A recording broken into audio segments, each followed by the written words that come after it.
Well, hello, ladies and gentlemen. Welcome to the third in the series of presentations for the second part of the Energy Policy and Planning course. As you know, this is part of the e-learning MSc in Renewable Energy Technologies program being implemented by the Energy Center, Kwame Nkrumah University of Science and Technology, in conjunction with the Department of Mechanical Engineering. Well, this, as I say, is the second part of the last of the second set in the Energy Policy and Planning, course.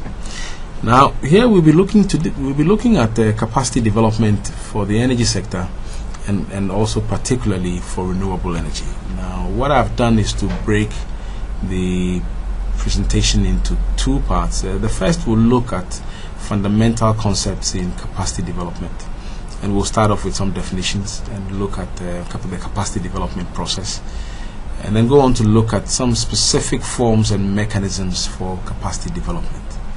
Very often in developing countries, people say, look, we want to be able to produce solar panels, we want to be able to produce wind turbines, but how do you do it?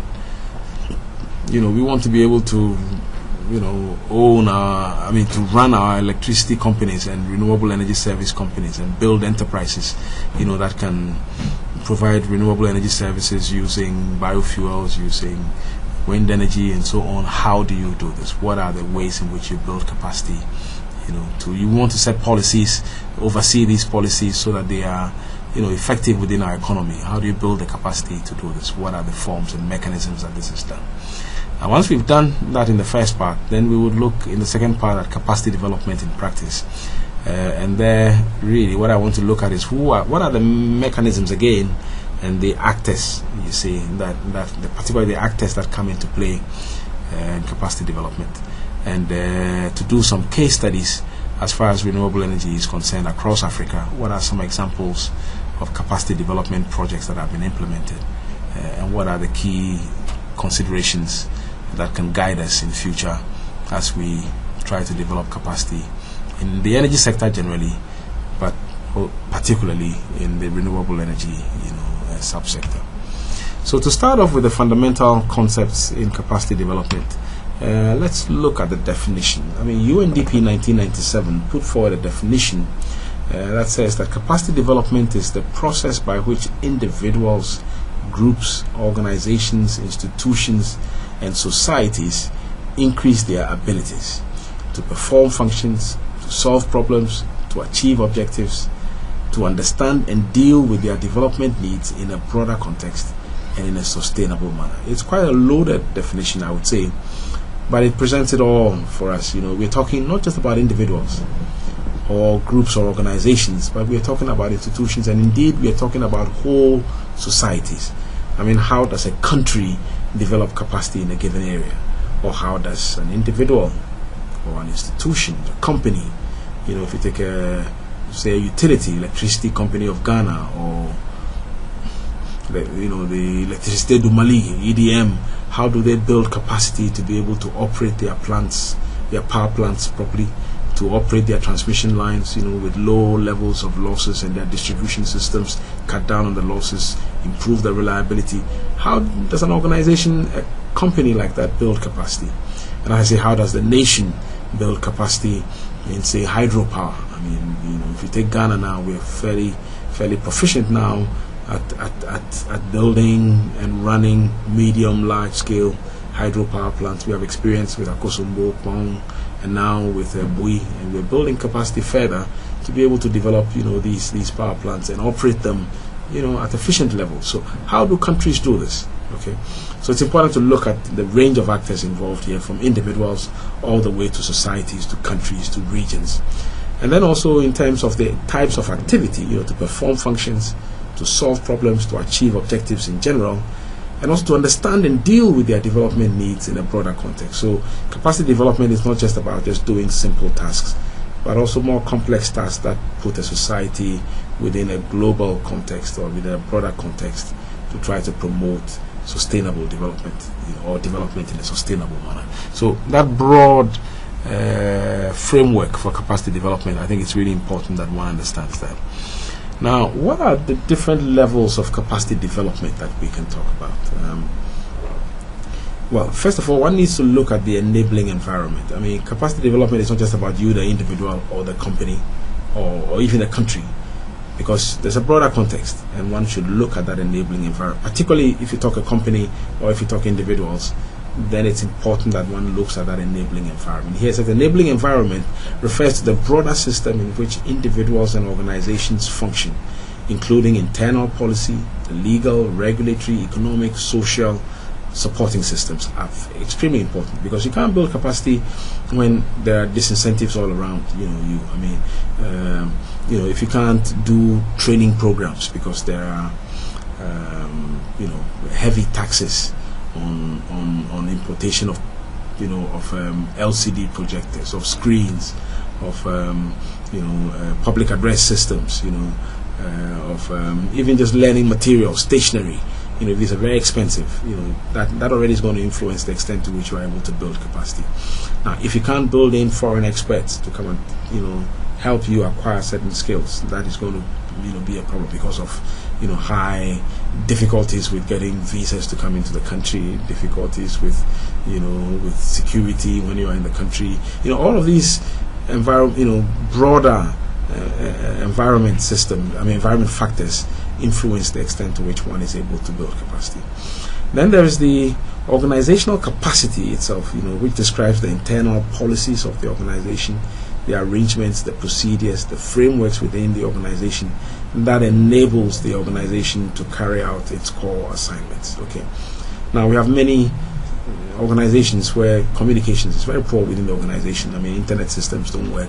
There's no intercom or even proper telephone system, so people can't communicate except by their own mobile phones or through physical contact. That limits the extent to which you can share material, you can share knowledge. So the internal policies of the organization, if it doesn't reward higher capacity, if people who perform their functions better don't get promotion, then that becomes a disincentive in the organization. So the organizational framework and systems are also important. And then, of course, there's the third level, which is the individual capacity, which describes the skills, the experience, the knowledge of individuals, including the building of relationships, the technical, logistical, and managerial skills. Now, coming down to that individual level. Of course, it's the individuals that make up the organizations, that set the internal policies, rules, and norms in the organization, and that eventually enable them to operate within the broader environmental context. And they, of course, same individuals at national level, international level, set the norms and the regulations that guide the broader, societal, conditions. So at every level, it's important to look at the players that influence capacity development. Now, what is the capacity development process, or what are the different kinds of processes that make up capacity development? Now, here you see a cycle. And like all cycles, there's always the issue of what is the starting point. I'm one of those who argue that there is no one starting point. Okay. Now here you can start with an assessment. On the top right, you see capacity assessment. And many people like to do that. They like to start off by assessing what are the capacities in the organizations, what are in the organization, what are the capacities in the country. They want to assess that first, and then to develop a strategy for building capacity to address the weaknesses in the organization or in the sector, if you're looking at it from a national point of view. So yes, capacity assessment is one entry point. Developing the capacity to do that is another entry point. And then, of course, once the strategy is developed, you have to implement the strategy. Okay, you have to resource it, make sure there's funding, make sure you break down barriers to entry of experts, of patents, of literature sources. Okay, so people can implement the capacity development strategy. And then, of course, there's monitoring and evaluation. Any implementation that has no monitoring and evaluation really is almost destined for failure, because however great a plan or a strategy you develop, you would need to be undertaking mid-course corrections and changes to suit unforeseen difficulties or barriers. So monitoring and evaluation is critical, and the lessons from monitoring and evaluation will have to influence further assessments and therefore fine-tuning of the strategy. And this really is a cycle that continues and gets better as higher levels of capacity are developed. But I said capacity assessment is one entry point. There's no reason why one cannot start from monitoring and evaluation, because there's always some capacity building programs going on anyway. I mean, at the very least, there are schools in the society that are training people in engineering, in economics, in in law, and so on. So one can start by evaluating the effectiveness of these training programs in the economy, and then of course lead to the development of strategy to address these needs, and then of course to implement this. One can also start, I argue, with implementation, because in many countries and in many organizations, some assessments have been done. 2 years ago, 3 years ago, 5 years ago, some assessments have been done. And these assessments tend to be expensive, because to do them well, you often need to bring in external consultants, and they cost money. So if you're an organization that does not have a lot of money, if you're a country that does not have a lot of disposable funds, and there are no donors ready and waiting to fund these assessments, and some assessment has been done 2, 3, 4 years in the past, I don't see any reason why you cannot pick this, dust it off and start implementing it. And then as you implement and monitor and evaluate, you will identify areas in which you need to fine-tune the design, and you might want to do some assessment, or even skip the assessment stage and develop a strategy that responds to the weaknesses that have been identified in the implementation. But of course, at the end of the day, you want to go through a cycle. Capacity development is not a linear process where you start off, implement something, and then you are done, you've built capacity. It's a continuous process where you are redefining your strategy, implementing it, monitoring and evaluating continuously, reassessing some parts so that you can fine-tune your strategy. And this must go on. A society, an organization that stops building capacity is going to go on a downhill. And I think that's almost a law of nature, and I think we all have to keep that in mind. Same for individuals. If you're an individual, when you think you finished building your capacity, you are now the world's leading expert, and you're not going to learn any more things, you're not going to improve your game, sooner or later you're going to get sharper experts coming up, and they're going to displace you. So even at an individual level, it's important to see capacity development as a continuous process, lifelong process, a lifelong learning process. Now, many strategies, or several strategies at least, that have been used to develop capacity, and the UNDP in its Jordan, I think the capacity assessment project of 2015 project, put forward a number of strategies under several groupings. Now, the first was capacity diagnostics needs and capacity assessment, measurement, monitoring, advisory services, local R&D. This was one group of strategies, for developing capacity. Now, another has to do with knowledge services and learning, where you have large group training, technical and tertiary education, on-the-job skills transfer, focus group discussions where they share skills and knowledge. Okay, so a more learning-based as opposed to an organized, diagnostics and assessment and so on, is another strategy, for building capacity. Really focus on learning and different kinds of learning, which we will look at also shortly. Then, of course, there's the leadership development, where you're looking at one-on-one coaching, you're looking at mentoring, management skills development, focusing on leadership, because if you have leadership that is sensitive to the needs of the populace or of the staff, then they can develop, appropriate and relevant tools or strategies for building capacity within the organization or within the country. So a leadership focused type of capacity development strategy is also an option. But there are more. I mean, one can also look at institutional reform and change management. Here you're looking at results-based management systems, you're looking at performance management systems, functional reviews, procurement services that you change. So institutional reform, reforming the way the organization does things, can also set the environment for individuals to take advantage of opportunities for developing their capacities. There's also multi-stakeholder engagement processes, where you're dealing with process facilitation, bringing people together and having a process of consultation, going on. Looking at institutional twinning arrangements, where you might take a utility in Burkina Faso and twin it with a utility in Denmark, for instance, so there can be exchange of staff to learn from each other. There can be exchange of experts, and things like that, to provide a channel, for learning. And then there are e-networks. You can do this now through the internet. What we're doing now in this program, in this e-learning, MSc, is a form of capacity development. Developing people's capacities in their workplaces by using the internet as a channel. Community dialogue spaces, integrated planning and problem analysis. These are all form part of the multi-stakeholder engagement processes that can be used, again, as a strategy to develop capacity. And then there's mutual accountability mechanisms where the monitoring and evaluation process become critical. You've got social watch, peer and partner reviews. People are continuously, assessing each other and assessing the extent to which they're building capacity, and improving their skills, their knowledge.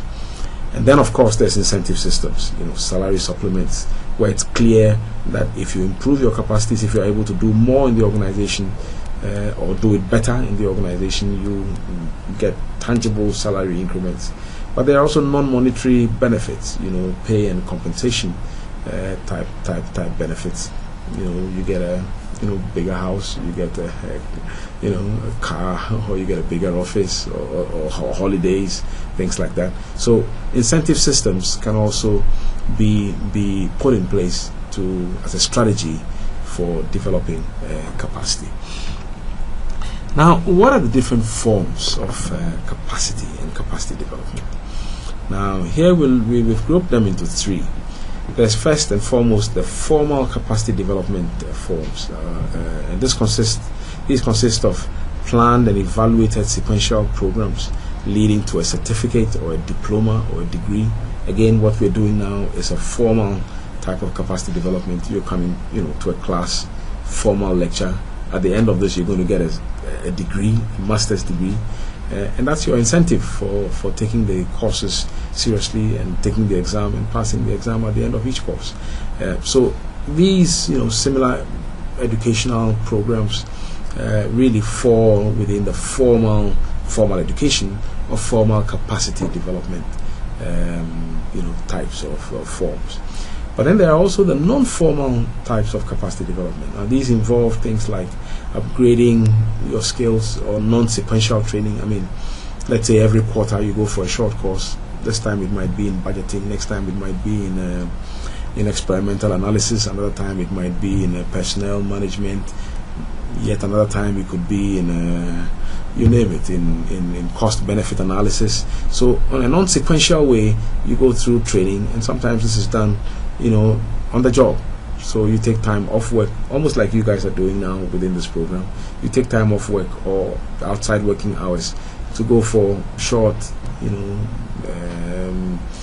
programs that upgrade your skills and and give you new knowledge that you can apply in your workplace. This is also done sometimes through seminars, workshops, conferences, short courses, and things like that. But in a non-formal way, in the sense that they don't lead to the award of a certificate, diploma, or degree. Then there is the all-important informal capacity development approaches or forms, and these involve the acquisition of values and attitudes and beliefs embedded in an organization's culture through daily experience, observation, exposure to indoctrination. I would bet that each of you has met an engineer who does not believe that Africans can develop power plant. I've seen many of them. I've seen many of my colleagues who, they're trained engineers. They may even have a PhD in some form of engineering, but they think that as a developing country, there's not much that we can do. We can learn these things and teach them and talk about them, but it's really going to be done by the industrialized countries. They're the ones who are going to produce new technology. They're the ones who are going to supply us with turbines and the pumps and compressors and things like that. Okay, so unless one's value systems and beliefs change, one can learn all the theory, one can take all the formal capacity development as one likes, but one would not be able to transfer this into results, tangible results that show that one is really upgrading their capacity in a comprehensive manner in terms of being able to produce results. And I think it's important at this stage to distinguish between the inputs for capacity development and the outputs of capacity development. I mean, in the inputs, you're talking about going to school or going to a short course or being attached to somebody to learn from. But this must show on the output side through improved ability to do specific tasks, through the use of improved skills, to do specific assignments, and through the production of new products or improved processes, new processes. So one has to look at both the input and the output side when one discusses capacity development. Otherwise, one tends to focus largely on the input side, and the output side is missing, and therefore capacity development really is not taking place if you don't have the output to show that one is actually upgrading on one's skills and knowledge. So then let's have a look at capacity development in practice. I mean, in practice, what are the mechanisms that people are using? As I said, if it goes all the way from formal to informal, through non-formal to informal, mechanisms that are employed in these formal, non-formal, and informal sectors. I mean, the formal sector, you're doing a lot of books. Also, to some extent, the non-formal. In the informal, books are not the issue. Okay, it's more of a people thing, but we'll come to that. So on the formal side, you're talking more about books, journals, other published information such as trade literature, standards, patent information. That's something we don't use a lot in the developing world. There's a lot of information in standards and patents. Standards show how various things should be either manufactured, what their height should be, what their length should be, what the material properties should be, what the process should be to arrive at a certain product. A lot of these are often spelled out in standards. So, and hardly do we look at these in the formal education. But in the non-formal education or in non-formal capacity development schemes, it's important that one looks through these, through different standards for doing things. There's a lot of information there. And also in patent information, people who develop new technologies have to describe them if they want to protect their technology and their intellectual property. And in describing them, they provide a tool for third parties to know to a large extent what went into producing this new product or this new process. So patents are a great source of knowledge and learning, which we have tended not to use much of. But anyway, that whole set of books, literature, published material, tangible stuff is an important mechanism for capacity development. Then you have education and training abroad. Almost by definition, in a developing country, you probably don't have the best practice institutions. But if you go occasionally to the MITs and the imperial colleges of this world, then you are in touch with best practice knowledge, and best practice technological development ideas, and this is again another mechanism by which people can build their capacity. Then of course we now come to the informal informal personal contacts, where again you're talking about observations, through travel, meetings, conferences, visits to production lines, the things you will see when you look at the production line which you will not get in a book, no matter what book. Okay, but you visit the site, you see people and how they're actually moving and relating to the production system and the production line. You learn a lot just by observing.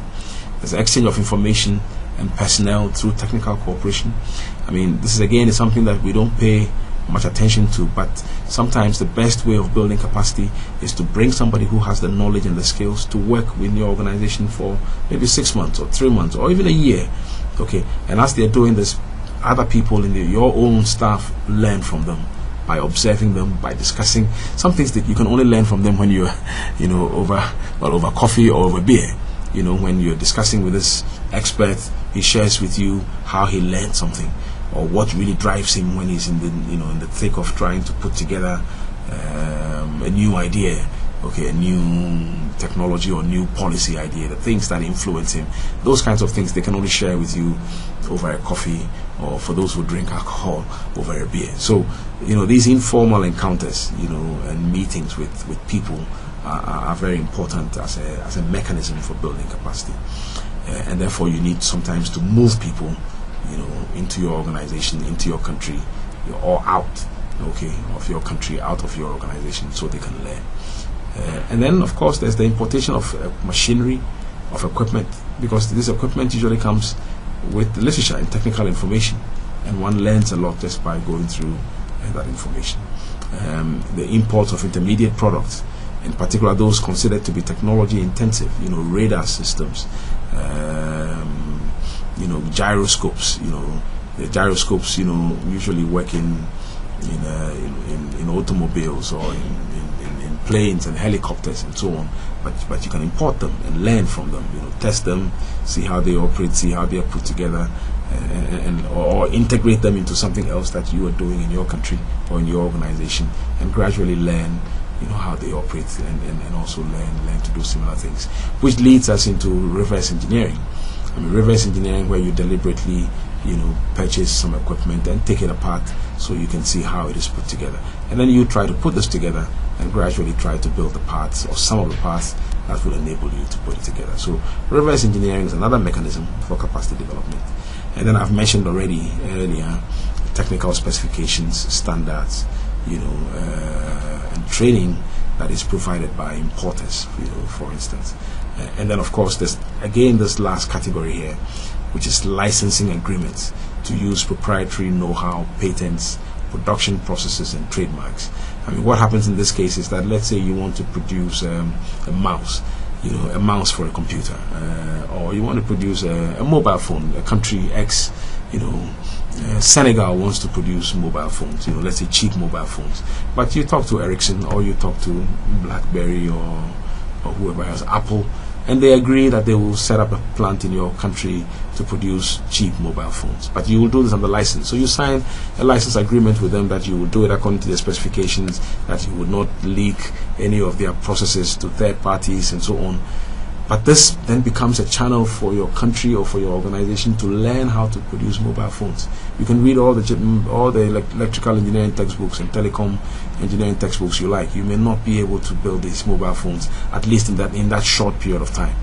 But if you get into a license agreement with a company that already has the experience, that enables you in a shorter time to acquire the skills for developing mobile phones. And when the license agreement expires, nobody stops you from using those skills elsewhere. So there's a whole range of mechanisms like this that one has to call on if one wants to build, or a country or an individual wants to build capacity in effectively quick ways. And it's important that one stays open to the wide range and calls on as many of them as possible to accelerate the capacity development process. Now, in the area of renewable energy, we listed a number of mechanisms that have been used, either for renewable energy technology development or renewable energy institutional development, but basically to build capacity in areas involving renewable energy. And number one has been practical training. We do that ourselves in the Energy Center, where we are organizing short hands-on courses 1 week, where people learn how to size solar PV systems, how to install solar PV systems, how to test them. We're doing it also for biogas, where people are taken through biogas systems design, construction, and operation. Then there are attachment programs. Your staff can go and be attached to Vestas, or Suzlon, or you name it. A solar manufacturing, company, Sharp, or somebody else, Kyocera, Short Solar. Okay, you spend time working in their premises, and you learn a lot just working with their staff and producing various kinds of renewable energy devices. And then there's learning by doing, doing things, trying to do things. As you learn, you operate the stuff, you put it together, and there's no better learning method than when you are actually trying to implement what you're learning. Twinning and counterparting schemes. Something else that have been used a lot, where company X, a renewable energy company in Ghana, is twinned with a renewable energy company in Germany. Okay, so they can exchange staff, they can exchange manuals and procedures, and that way you can build capacity very quickly. I've spoken already about licensing. There's also joint R&D. This is very important for us in the academic world, but also for companies. that are operating at the forefront. It's important that they have agreements, with companies outside or with universities outside in our case, so we can undertake joint R&D in areas where they are more advanced than we are, and gradually then learn. Now, the critical issue here that we made in a paper we did in 2008 was that it's important to integrate capacity development into actual project development and implementation, stressing still on the learning by doing. Very often people tend to develop capacity development programs as a separate standalone activity. It usually doesn't work, and there are case studies which we will look at that tend to show this. It doesn't work. It's important that capacity development is integrated into the actual project, so people are actually doing something, producing some products, some devices, or some processes, and as they do this, they learn new things, they apply this, and capacity development then becomes truly effective. Now, I would want to say a little bit about the different types of actors that are important here. We've looked at the different institutions in the previous class, but in terms of the actors, I mean, they're first and foremost the policymakers and the regulators, who have a major role to play. But there's also the operators, and here I list private operators such as technology designers, manufacturers, technicians. Then there are the administrative institutions, the standards boards, even just the clear management institutions. Then the education, training, and research institutions. And then, of course, the final category I have here are the financial service providers and the project developers. I mean, very often you might have the best idea in the world. You're going to need financing. And to get that financing, you've got to do some of the cost-benefit project analysis, economic analysis that we spoke about in the first module. And then one needs to then go to some financing agency, be it a bank or a venture capital company or angel investor type individual or company, to raise the financing to implement one's idea. So all of these actors are important, and if one sector or one set of actors are out of the equation, then your capacity development efforts are hampered to the extent that they may not be achieved to their full extent. Now, a number of cases have been looked at. We did this as part of that 2008 paper, where we looked at improved cook stoves and charcoal kilns, technician training programs in many countries.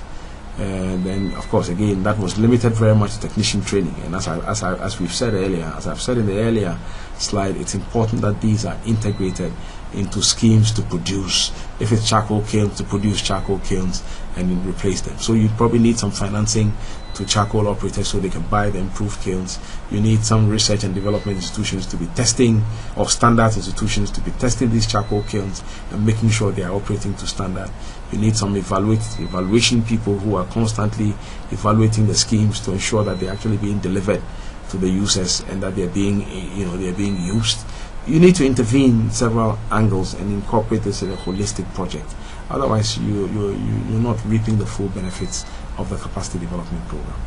There were also, number 2 on the screen, is the domestic biogas technicians training programs in many countries.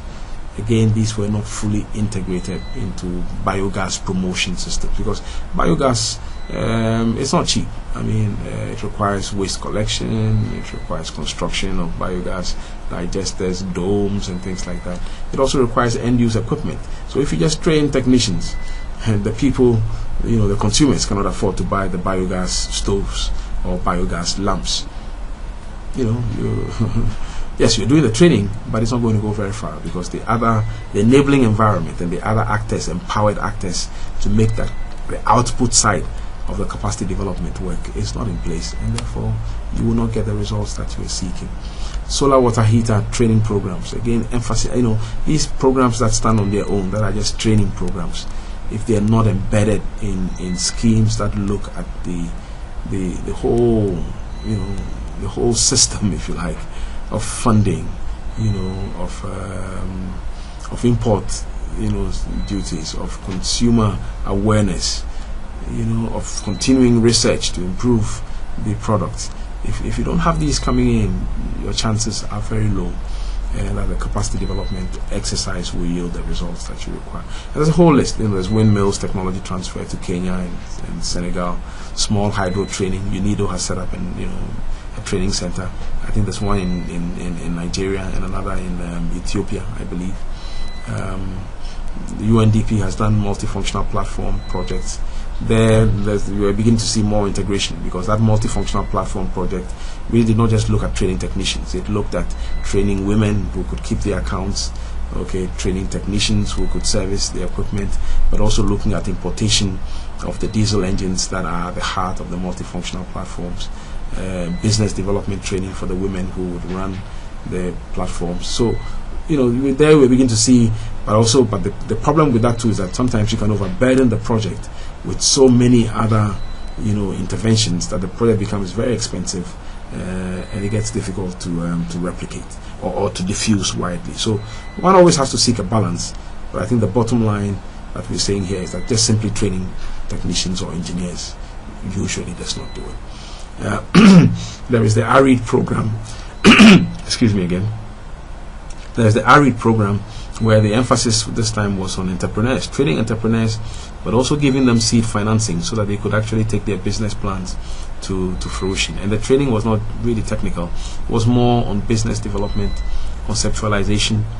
And then once the business, got established, then you would look at, the more technical training needs, and supplement that. So it started off from two very critical areas, which was the business development side and also the seed financing to enable the enterprises to take off.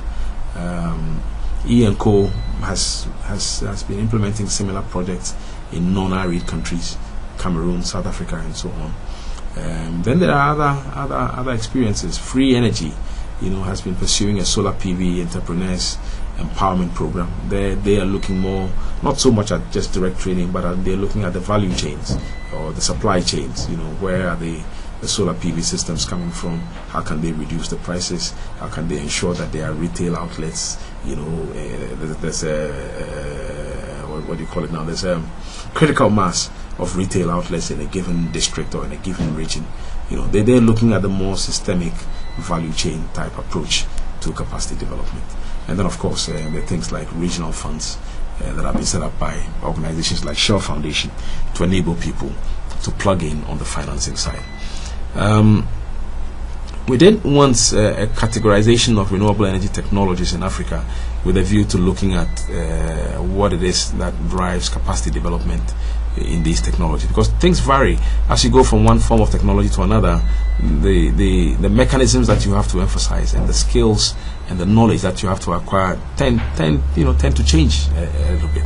So that's why we did this categorization, from solid biofuels or bioenergy, if you like, because people tend to use biofuels with liquid, but from solid bioenergy forms, firewood, agro-industrial residues, municipal waste, through liquid to gaseous biofuels or bioenergy forms, domestic size biogas, institutional and commercial.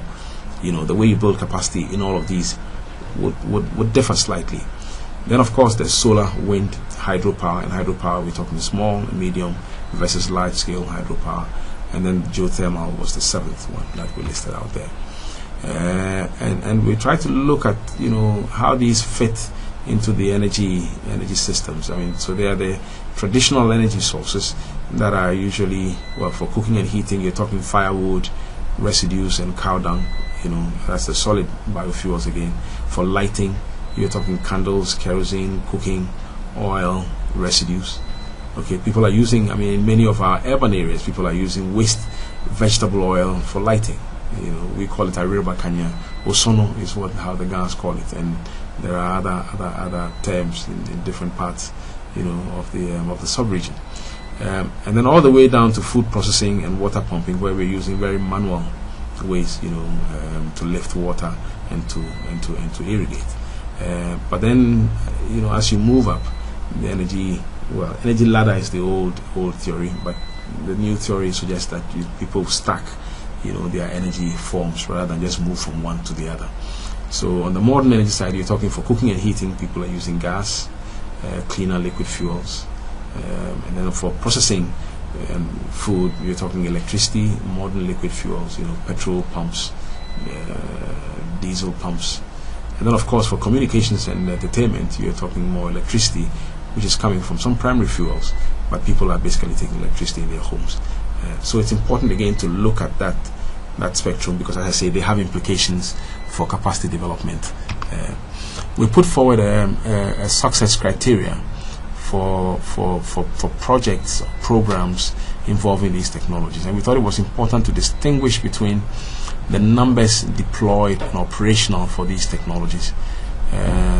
So for household scale technologies like PV solar home systems, less than a kilowatt hour scale, we thought one needed to deploy a few hundreds of thousands. Now for micro scale technologies, we thought a few tens of thousands, like multifunctional platforms. If you've got 20,000 multifunctional platforms deployed in your economy, in your country, then you are succeeding in your capacity development and your program rollout, generally speaking. All the way to large scale technologies, where if you have a few, for large hydro systems, hydro plants, if you have 3, 4, 5 in your country, with which people have mastery over how to operate it, how to install equipment, how to design new plants, new systems, then you're talking about having mastered the capacity development challenge and having succeeded with that technology. And we thought it was important to look also at the duration, at the period of deployment, because in some cases you've had situations where, let's say, a lot of solar panels have been imported into a country and installed, but after 5 years or so they are all broken down in a particular region, and therefore, even though large numbers have been deployed, they are not functional after a certain number of years. So it was important to look at the longevity of the technologies that come in, and to define both success criteria as well as failure criteria. And in the success criteria, when you have these numbers deployed and you also have a period of more than 10 years, you can consider the technology as having succeeded.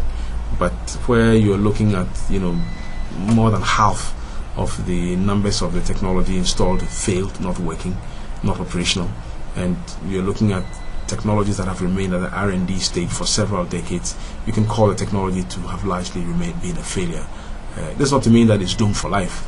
People can take remedial action, but if all you do is just do R&D on solar water heaters decade after decade, then as far as technology is concerned, you failed, and you really have not been able to build capacity in your country or your district or region to develop and deploy solar water heaters or something else effectively within your system. So that brings us pretty much to the end of the slides here. I think there's a bit of a technical hitch in this case. Excuse me here. Well, that's right. Well, a couple of slides really to show that for successful scale up in these technologies, there's something called the S-curve that the smaller technologies tend to go through, and with small numbers being deployed, but it picks up over time, and then you get a lot more being deployed over time. Then you can say this has succeeded. But for those technologies, like solar PV home systems, where in many countries large numbers have been deployed, solar water heaters for instance, but many are either broken down or not operational, effectively you're talking about a failure. Solar crop dryers is a classic one. Solar stills, we've done a lot of research on these, but they really have not hit it out. Domestic biogas, improved cook stoves also in many countries really have not gotten very far. Then if you look at the lumpier, larger scale technologies, there where a few, for a period of time mastered, show, capacity developed, then you're talking things like cogeneration in Mauritius, geothermal power plants in Kenya, ethanol production in a number of southern and East African countries, where you go from a first pilot or demonstration project to a few more, and then a few more, and then the capacity is developed in country to develop more of these projects. Not necessarily to manufacture all the equipment that goes into the plant, but at least to master the systems design, the operation and maintenance, improvement of the technologies. That's capacity built, and it's important to recognize that. So in summary then, we would say capacity development efforts must focus on the primary players in the market, industry, private sector, as well as consumers, and go beyond training alone. Capacity development activities should be integrated into actual project development and implementation, with more emphasis on practical schemes like learning by doing and training. And failures have tended to occur where renewable energy projects are donor driven, pursued by R&D institutions in isolation from local industry, the private sector, or focused on training alone. So it's important to avoid this, And then, of course, technology R&D institutions must support local industry, private sector, and work more on real-life projects, including demonstration and feasibility studies, to ensure that renewable energy technologies are successfully deployed within our economies. I'll give you an exercise, as I always have in these presentations. And for this last one, what I'd like you to do is to select a renewable energy enterprise in your country and to prepare a paper not exceeding 5 pages, critiquing the capacity development processes that this enterprise has employed. Now, I would expect each individual to make a submission. I'll let you know when to do this in the actual live session. But this submission must be in word processed format, using the guidelines from a specified journal. It's up to you, the student, to choose which journal you want to write to, but not exceeding 5 pages, to go into a journal. Well, I will end here, and as usual, take questions, comments, and queries.